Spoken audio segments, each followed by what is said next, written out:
Zami Fontichita nous bal vide information sur. Pas oublier que sur plateforme pour là qui c'est InfoNews, plateforme qui véhicule information 24/24 à travers le pays d'Haïti. Ou même qui fait tomber sur plateforme ça, oui, ou sur plateforme pour là. Like, partager, abonner, appuyer sur la cloche notification, retirer sous personnalisé, mettez sous tout. Comme ça, vous pouvez être notifié avec nous à chaque fois nous postons une nouvelle vidéo. Mesdames et messieurs, quelque part nous gagnons cap dominer l'actualité nouvelle si là, vous chargé pas camper. Ralenti chaise, nous bal vidéo information sur. Ou les pères du bataille là, donc vous mettez Koni à terre 21 décembre, pas même qu'à défendre Koni et nous pas même capable de remplacer représentant nous dans ce PTH nous te ville là. Alors que le 21 décembre. Allô? Oui, on vous écoute. Vous posez une question, vous m'entendez bien? Oui, moi je dis où 21 décembre pas capable et pas capable de retirer représentant non et finalement pas même capable de protéger Koni. Bon, et pour que je salue Darius, je salue GPC, je salue tout le monde qui a tenté et émission en matin. Son émission à grande écoute, on va dire ça. La première chose, c'est que l'accord du 21 décembre n'est pas représenté dans le gouvernement d'Ariconi. C'est la première chose. 21 décembre, pas une obligation pour le défendre d'Ariconi. 21 décembre, pas un intérêt dans le gouvernement d'Ariconi. 21 décembre, pas un intérêt politique dans d'Ariconi. Cependant, ce que nous disons est clair. La transition qui est en cours est réglementée par des textes fondateurs. Il y a le consensus du 11 mars de la Jamaïque, il y a l'accord du 3 avril, il y a les autres textes fondateurs de la transition, c'est-à-dire le décret du 12 avril 2024, le décret du 27 mai 2024. Pas aucun texte qui mettait transition en campé, qui baille conseil présidentiel la droit pour révoquer Premier ministre. Quel que soit le Premier ministre. Ce que ça veut dire, c'est un coup de force que nous-mêmes nous interprétons que CPT a fait. Cela veut dire deux choses. Cela veut dire que quand nous contestons le processus qui a conduit au choix d'Alix Didier Fils-Aimé comme Premier ministre, c'est une affaire de principe. Nous défendons un principe. Nous défendons un principe parce que justement, dans les textes fondateurs de la transition, CPT n'a pas le droit de révoquer le Premier ministre, il n'a pas le droit de remplacer le Premier ministre, et ceci sans aucune concertation. C'est la première chose. La deuxième chose, et c'est très important, c'est que l'œil choisi Alix Didier Fils-Aimé, Jean choisi là. Premièrement, son choix qui fait en dehors des textes fondateurs de la transition. Scoop. Deuxièmement, le fait sans aucune concertation, nous disons que c'est un véritable coup de force politique. D'accord? Premièrement, le CPT n'avait pas le droit de renvoyer le Premier ministre. Deuxièmement, le CPT n'avait pas le droit de remplacer le Premier ministre. De plus, sans concertation, à ce moment-là, pour nous, c'est un véritable coup de force politique. C'est un véritable coup de force politique inacceptable. Et tout le monde connaît le choix de M. Fils-Aimé et son choix de loyauté. Je ne vais pas le dire plus dans l'émission matin, hein, c'est une dette qui a été payée. Dans le landerneau politique, tout se sait. Quand je dis landerneau politique, dans la petite société politique, le petit milieu politique, tout se sait. C'est une dette qui a été payée. Je ne vais pas le dire plus sur ça matin, hein, mais tout le monde le sait, c'est une dette qui a été payée. Alors, le plus important, c'est que sur le plan politique, bon choix qui fait, bon processus qui mène, qui sortit dans la révocation d'Ariconi, qui arrive dans la nomination Alix Didier Fils-Aimé comme Premier ministre, ce processus a été conduit en violation des textes fondateurs de la transition. Ce processus a été conduit sans aucune concertation avec les parties prenantes, les secteurs signataires de l'accord du 3 avril qui détiennent la légitimité du processus. Cela est inacceptable. Voilà pourquoi nous disons que cela met en péril la crédibilité de la transition, la neutralité de la transition, et personnellement, j'ai gagné des discussions avec des mondes au niveau de la CARICOM, habitué à parler avec eux, Moi, dit, il faut qu'ils reviennent à la charge, avec bien sûr le support de la communauté internationale, pour que nous puissions redresser la situation. Il y a plusieurs bagailles qui peuvent adresser là. Michel, redressement de situation, c'est vrai, au capable de international est intervenu pour ça. Mais, que nous avons abordé des autres questions spécifiques avec, parce que nous sommes en politique. Le 21 décembre doit gagner tout au moins une flexibilité malgré le constat que nous faisons, une flexibilité. Comme le choix de Didier est déjà fait, et Didier est déjà installé comme Premier ministre.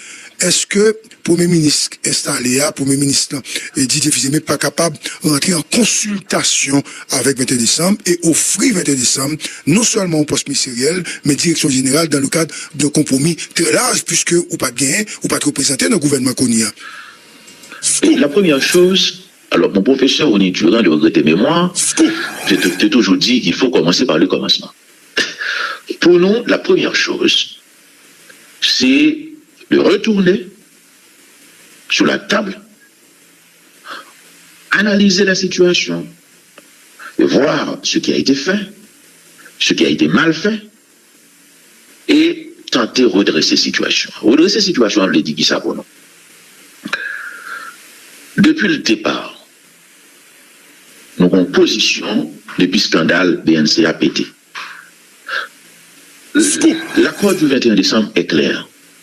On ne pourra pas réussir cette transition avec la présence des 3 conseillers présidentiels épinglés dans les conclusions du rapport de l'ULCC et aujourd'hui inculpés au cabinet d'instruction. C'est le point de vue de l'accord. Nous-mêmes, dans le 21 décembre, nous n'avons pas accepté aucune entente, aucun compromis qui n'a participé dans le nouveau gouvernement depuis qu'il n'a pas réglé le problème inculpés. Écoutez, c'est-à-dire qu'on ne pourra pas réussir la transition sans le retrait et le remplacement des 3 conseillers présidentiels épinglés dans les conclusions du rapport de l'ULCC inculpés au cabinet d'instruction. Et ce point de vue est conforme. Vous dites, écoutez, je termine. Ce point de vue est conforme.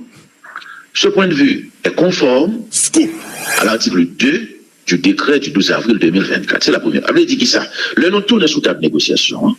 La première chose qui va être adressée, c'est le dossier des 3 conseillers présidentiels désormais inculpés au cabinet d'instruction. Michel, je dois vous confier que si c'est ça que 21 décembre gagne comme outil pour la discuter, Didier n'a pas de capacité pour l'aller, comme on parlait de dette, il y a un monde qui gagne dette, c'est un monde qui va Didier pouvoir, et vous te comprenez, vous te connaissez, dire, monde ça, pas mal venir essayer, mettre, monde qui mettait le sous pouvoir en difficulté, donc, ou déjà pas venir sous table de négociation.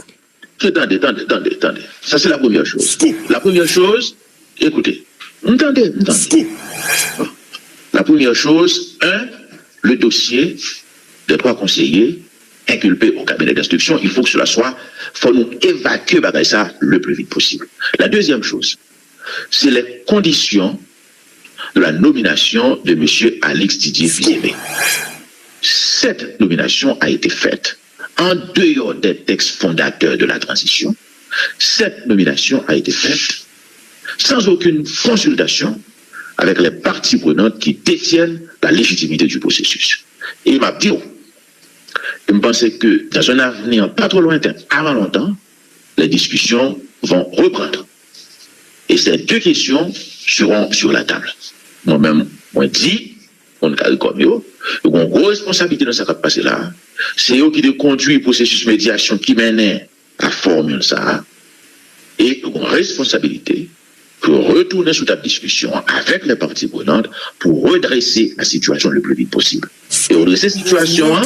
Le président CPTA l'y attaqué M. CARICOM, on connaît pas du tout tendre avec eux. Donc, CARICOM, même policier, il ne doit pas voir encore suite à dernière rencontre et dernière prise de parole et échange qui pas du tout,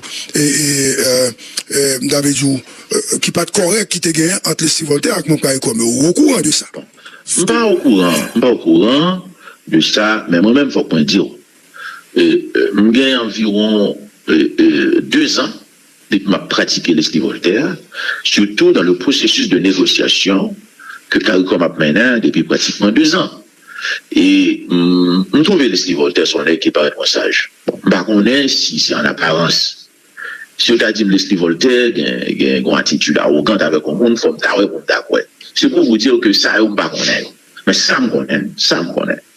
C'est que on va revenir sur la table de négociations politiques dans un avenir pas trop lointain, avant longtemps. Et les parties prenantes qui détiennent la légitimité du processus, il y a 2 problèmes qui vont le poser dans la discussion. Dossier 3 messieurs et dossier nomination Didier Fils-Aimé. Parce que nous ne sommes pas capables de rentrer dans la logique de coup d'État. Pour nous sortir dans le processus, c'est vraiment qu'on est. On va aller plus sur ça. Bon, dette qu'un pile monde dans le conseil présidentiel là pour M. Fils-Aimé. C'est une dette qui a été payée. Nomination là, c'est ça lié. Je ne vais pas parler plus, peut-être on l'aime à parler plus sur ça. Mais, on peut le payer d'être au pays d'être tout, mais ça n'a pas autorisé pour craser le processus transitionnel là, que nous tous nous mettons en place comme parti prenante haïtienne avec la participation de la CARICOM. Parce que pour nous, on est en train de prendre une très mauvaise direction. La transition est en train de dérailler les principes directeurs de neutralité, d'indépendance qui doit caractériser le processus-là, nous pas la donne. Avec Didier Fils-Aimé, il n'y a pas d'indépendance pour le processus.